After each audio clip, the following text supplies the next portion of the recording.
They've almost finished loading our cargo. We should be ready to depart right on schedule, or so I'm told. Excellent. 'Tis nice to have a smooth beginning to one's journey, at the very least. It's funny.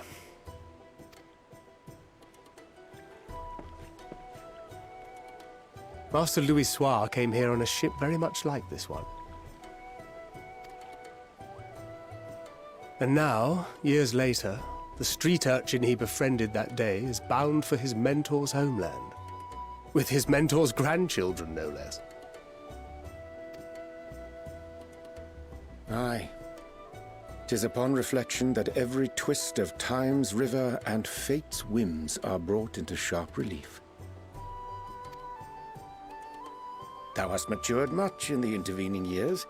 Wert thou not caught attempting to relieve Master Louis Soir of his purse scant moments after he made landfall upon this dock?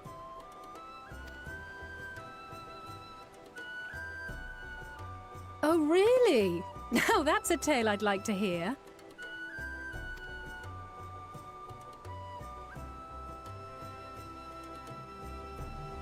Will this be your first visit to Charlian, Sir Estinian?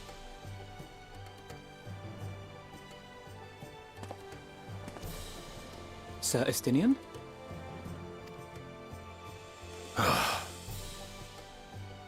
Are we strangers newly met? Why this stiff formality? I, merely meant it as a professional courtesy, since we are now colleagues in an official sense. I'd rather you dispense with the sirs, especially in private company. Or I'll be forced to respond in kind, little Lord Alphino. You've made your point, Estinian. Painfully well.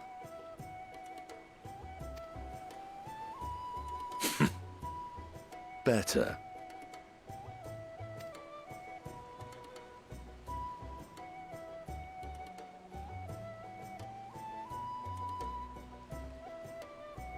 Are you all right, Tataru? You seem positively distraught. Distraught? Me? Don't be silly. I think it's lovely that they get to see their homeland. It's just, we're trying to thwart the schemes of an army hellbent on destroying the world. And once again, I have to stay behind and worry that this is the last time I'll get to see my friends.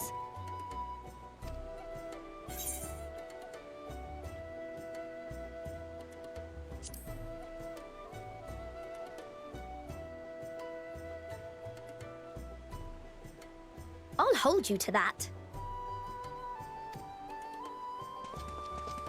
Ah, good. You're still here.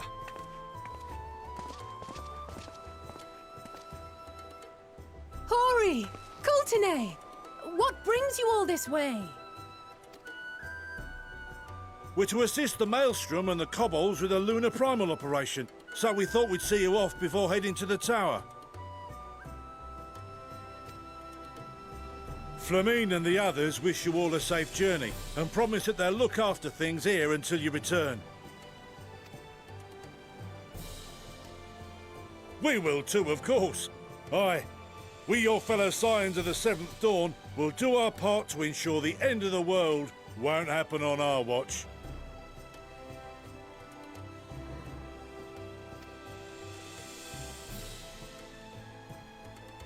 We're set to sail! All aboard for Charlian!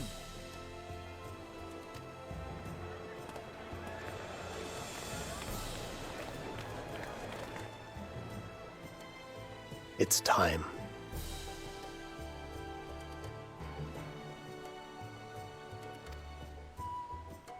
Then we must delay no longer.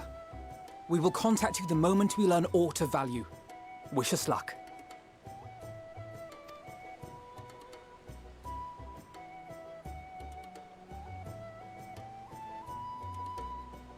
Have a safe journey, and please, please, be careful.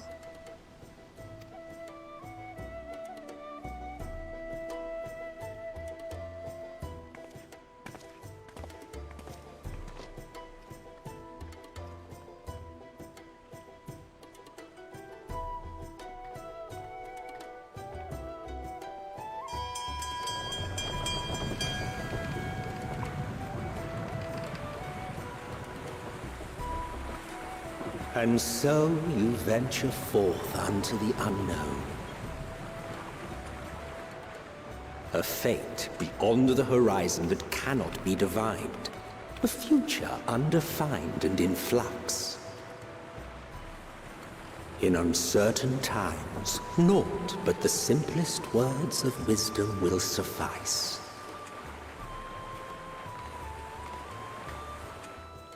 That which lives is destined to die. Love leads to loss. Every beginning has an end.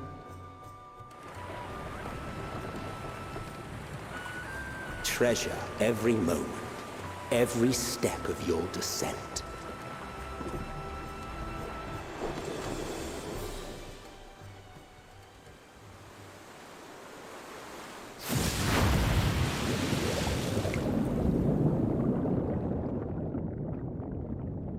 And there, in the depths where souls and stars rest, find your truth.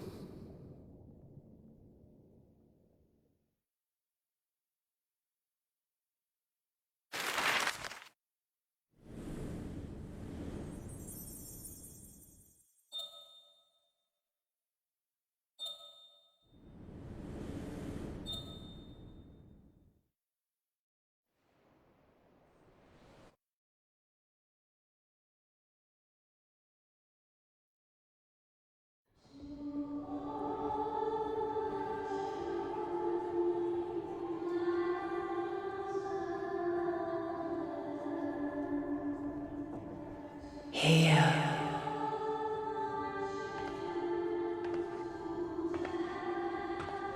Feel.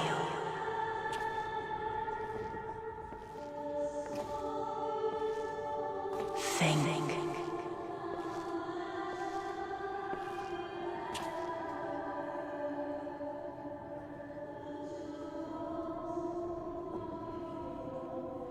The day has barely dawned, my fellow earlier riser. Though we're hardly alone in that. Envious of those still sleeping soundly, no doubt.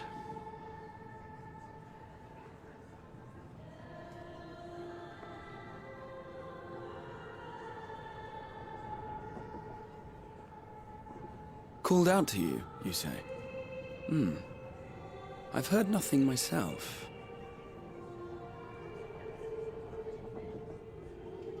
In any case, I dare say the sea air will do you good.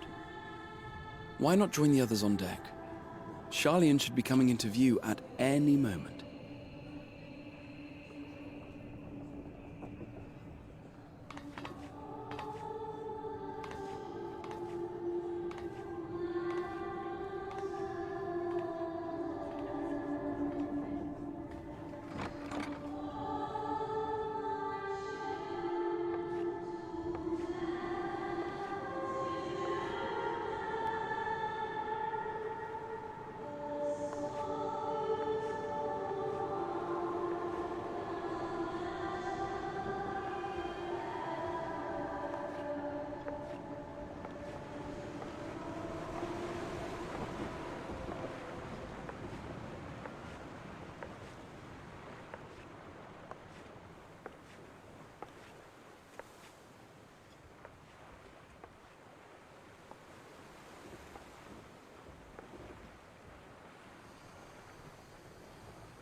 My voice yet reaches you. I am glad. Hear, feel, think. And thus do we meet face to face at last. My warrior of light, guided by the crystal.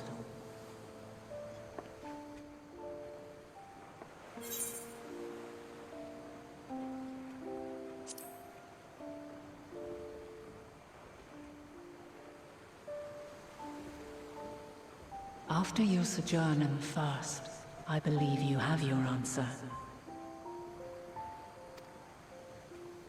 You have gained an understanding of what I truly am, what Hydaelyn has always been, a primal.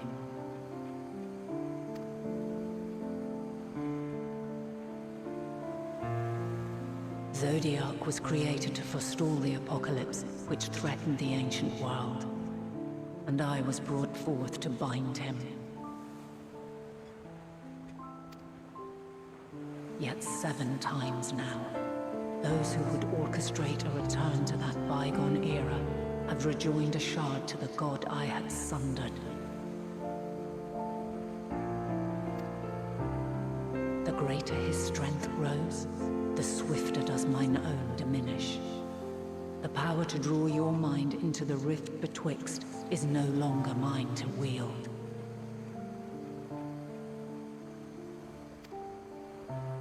Yet though it taxes me sorely, I dare not leave these words unsaid.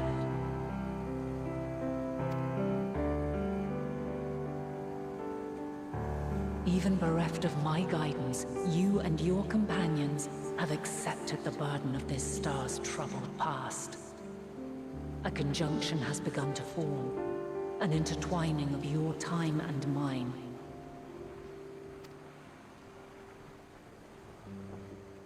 Wheels shudder and turn. Conflict looms, monumental, which will decide the fate of this world and all life upon it.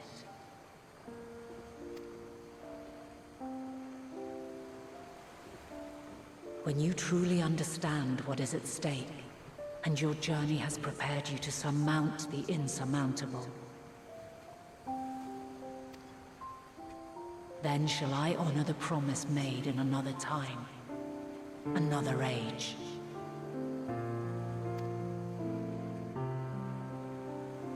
Cast your peepers to the fore, folks.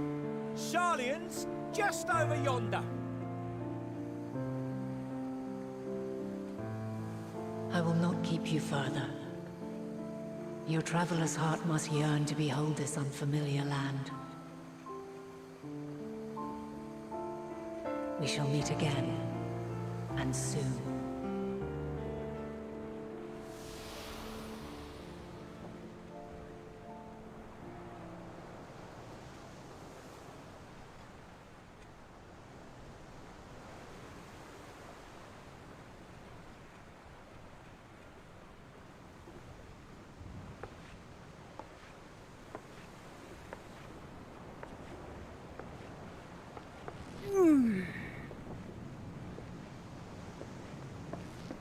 Oh, what a fine morning. Oh, still a bit stiff, though. And a good morning to you too. Taking a look at the island already? Then let's go. Let's go! Might still be room in the prow if we're lucky.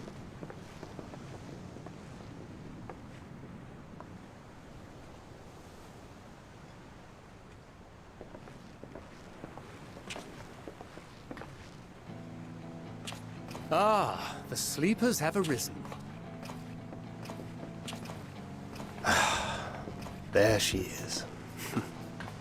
Good old Sharlayan. Oh, I see it.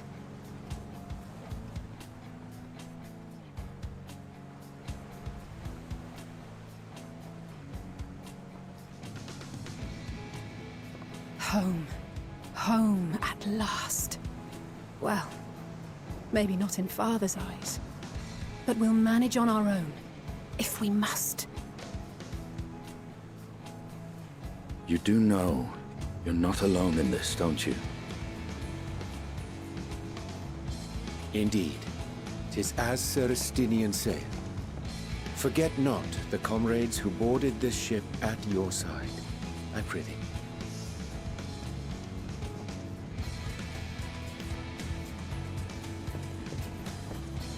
Thank you, my friends. We are ever grateful for your steadfast support. Upon arrival, we will be disembarking into the heart of Sharlayan proper.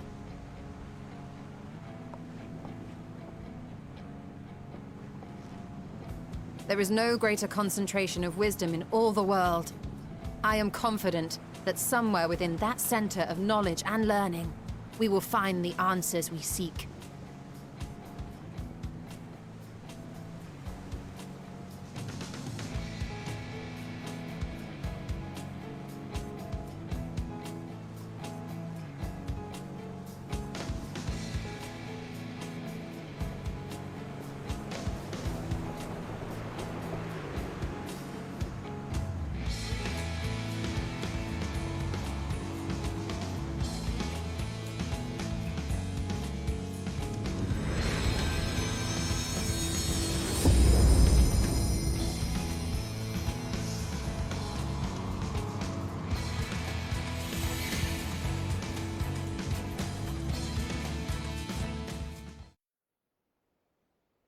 Sharlian, the solitary island nation of the northern seas. Where under the watchful gaze of Thaliak, patron deity of scholars, academics hoard all manner of knowledge and secrets. Once, they deigned to accept foreign students into a distant colony maintained in the Dravanian hinterlands. How swiftly they abandoned it once the first Garlean boot set hostile foot on Ala Megan's soil. So averse to the prosecution of war, these men of wisdom, your would-be allies.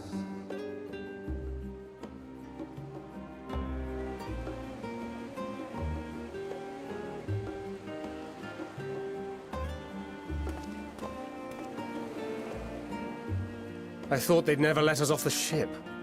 What's next, then? Entry applications? Hopefully they find no cause to deny us.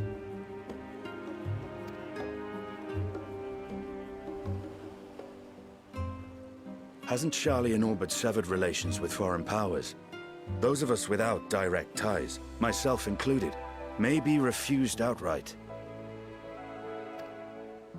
'Tis true that, as a nation, Sharlian only forms trade agreements with a select few neutral countries. But from a practical standpoint, an island cannot afford to be overly strict with its borders, especially not if that island's people are wholly devoted to the accumulation of knowledge. If one submits the proper paperwork, with satisfactory evidence of identity and intent, then foreigners may be granted entry. May.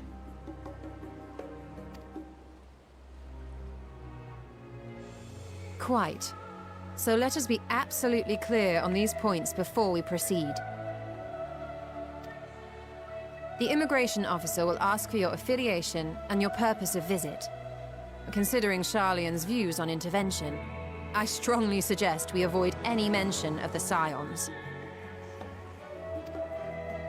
Kral has laid the groundwork for us to act as associates of the students of Baldessian, and our ostensible reason for being here is to aid in their order's restoration.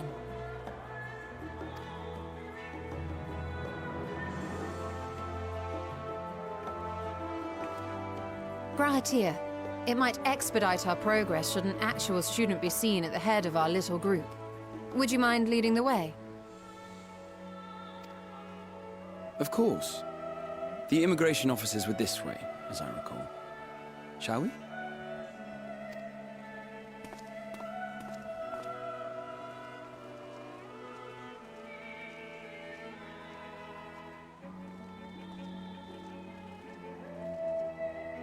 Greetings. We've just arrived and are eager to make our way into the city. Would you be so kind as to process our entry applications? Certainly.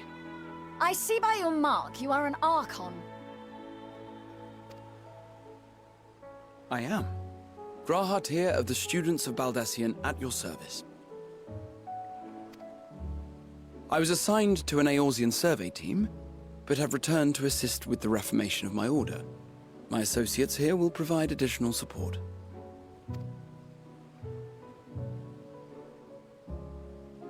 Very good. I have paperwork detailing your group and its scheduled arrival for today. And it seems some few of your companions are also Archons. If you'll step forward, we can process those applications first.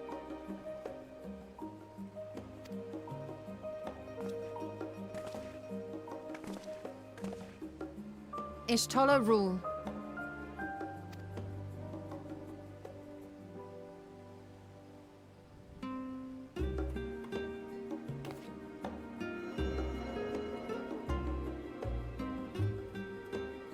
See how it glows? That list is etherically linked with the citizen registry kept in the main repository.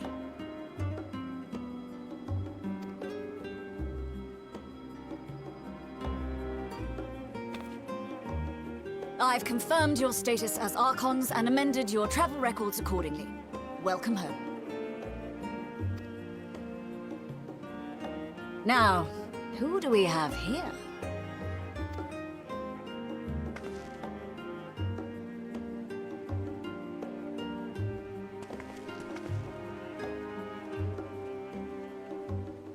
Alphino Leveilleur. And Alizé Leveilleur.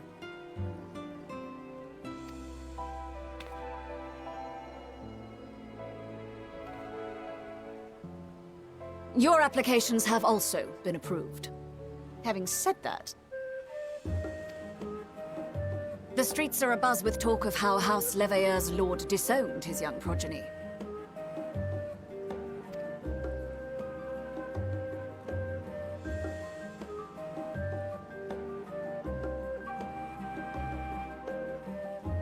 And while such personal circumstances constitute no reason to deny you entry, I urge you to avoid exacerbating your present situation. Times are quite troubled enough already.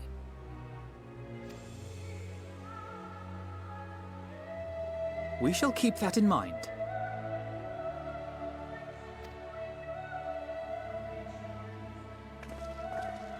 These last two are not Sharlayan natives, but you will find their credentials are in order. An application was made in advance.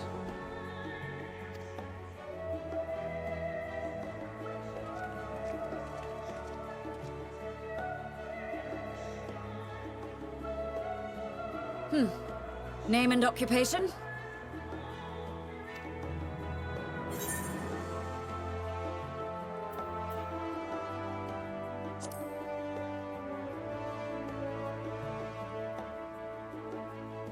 And it is a title well earned, I can assure you. An adventurer by trade is what your documentation indicates. No mention of this particular title. Self-appointed, I take it? Either way, your employer seems willing to vouch for your character, so I shall, albeit reluctantly, grant you entry.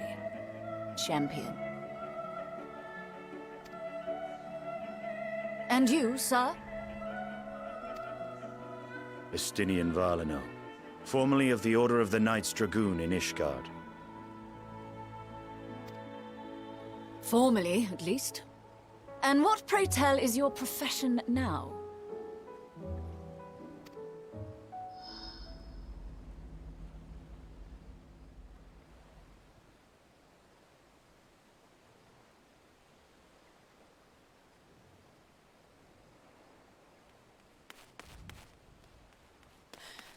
If you'll allow me...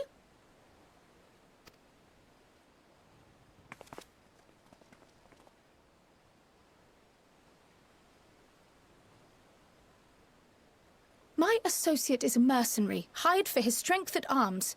Surely you are aware of the dangers we often face on our forays into the wilderness. Mistress Baldessian, if you insist on sponsoring his entry, then so be it.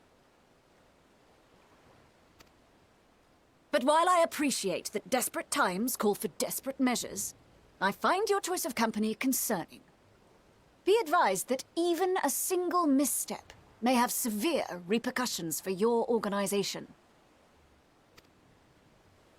I have every confidence in my chosen company, dear and trusted comrades that they are.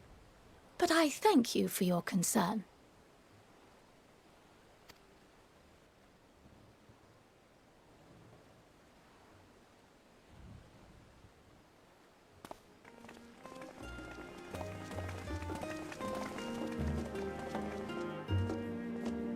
Croyle!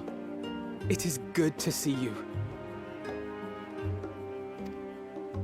Likewise. Long voyage notwithstanding, you will seem none the worse for wear. There is much to discuss, but this is hardly the place. Let's be on our way, shall we?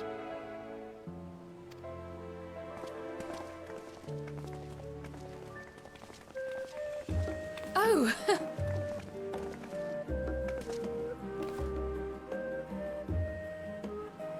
Welcome, friends, to Sharlayan.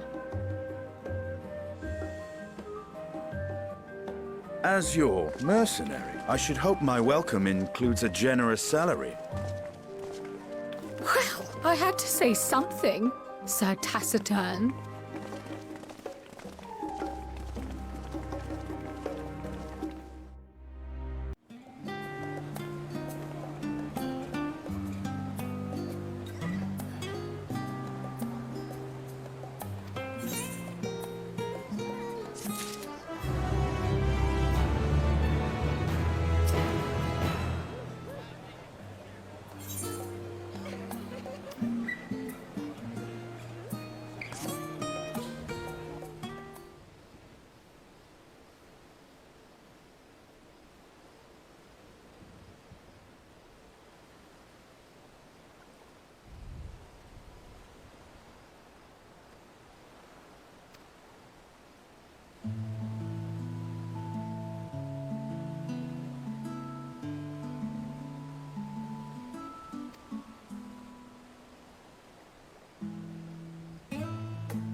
Pray forgive me. I was delayed. It's fine, Urianger. We're all here now. Let's get down to business then, shall we?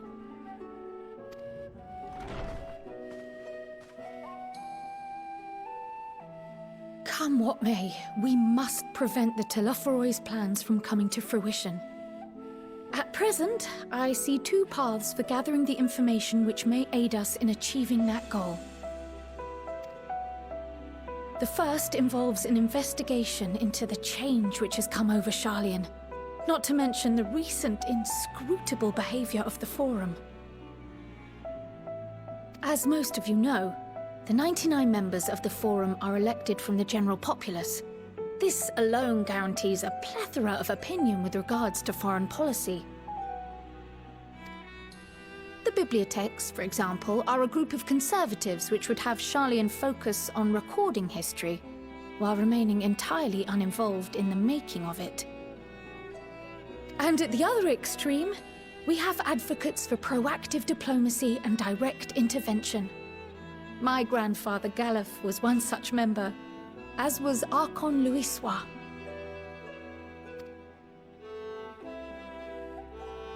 Yet despite our diverse factions and philosophies, the recent vote to deny Eorzea's request for assistance was unanimous. Even more concerning was the fact that many cited other, more pressing duties as justification for their recalcitrance. Fortuno's refusal in Gridania had those same undertones. 'Twas as if, having stared unblinking into the face of impending doom, he had simply turned away to pursue something more important. But what could that possibly be?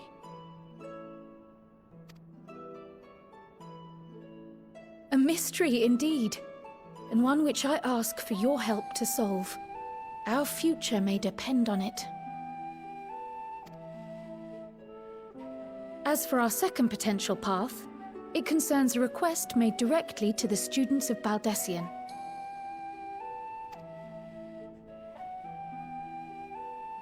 Our organization was founded primarily to study strange and unexplained phenomena the world over. Mysterious relics and ruins, arcane disturbances, and so forth. Compared to our more isolationist Sharlayan colleagues, we have strong connections overseas, namely with scholars and academics who share our passion for the unknown.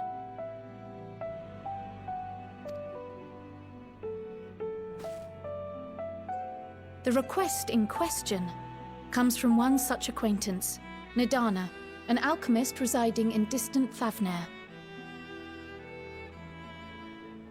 Her missive describes the sudden appearance of a tower, and the subsequent summoning of what I can only assume is a lunar primal.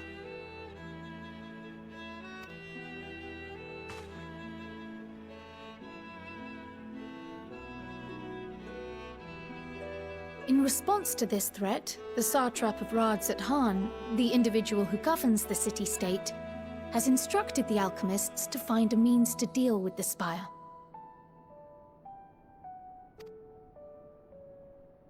The artisans of that land are heirs to an ancient tradition, one rather unlike that of their Uldan counterparts. It is possible, nay, probable, that they have gleaned truths unattainable by Eorzea or her Far Eastern allies. They do, in fact, appear to have a strategy in mind, though it will require further research. To that end, they have requested an introduction to a capable warrior shielded by the blessing of light.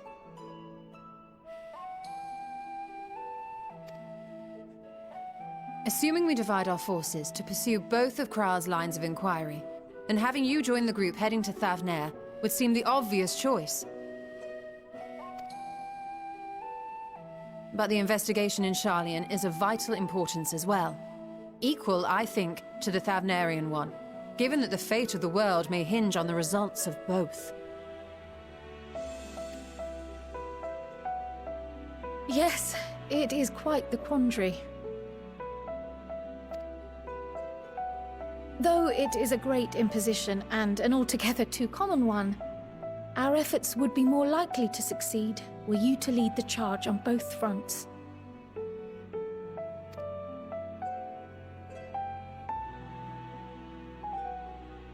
You are indeed our champion. As to which task to tackle first, we will defer to your decision. Let us next decide how everyone else might best be assigned. As for myself, I shall continue what I've begun in Sharlayan. I should also like to steal the services of an Archon or two.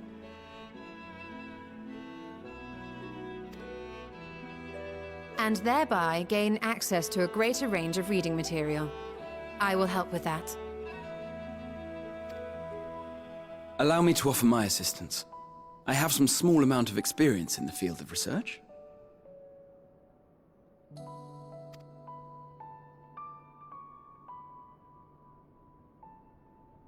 Alize and I would also like to help, if you would have us. Anything to understand even a fraction of what our father and the Forum might be thinking. Of course, the more the merrier. Right. The rest of us will make the journey to Thavner. Thoughts? Objections?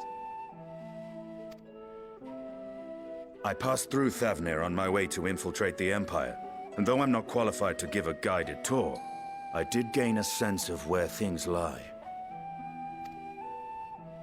I'll be happy to have you along then.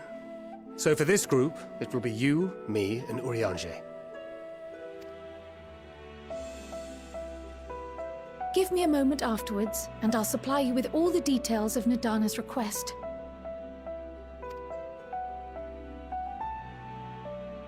Consider this hall our rendezvous point once our respective tasks are complete. May our investigations prove fruitful.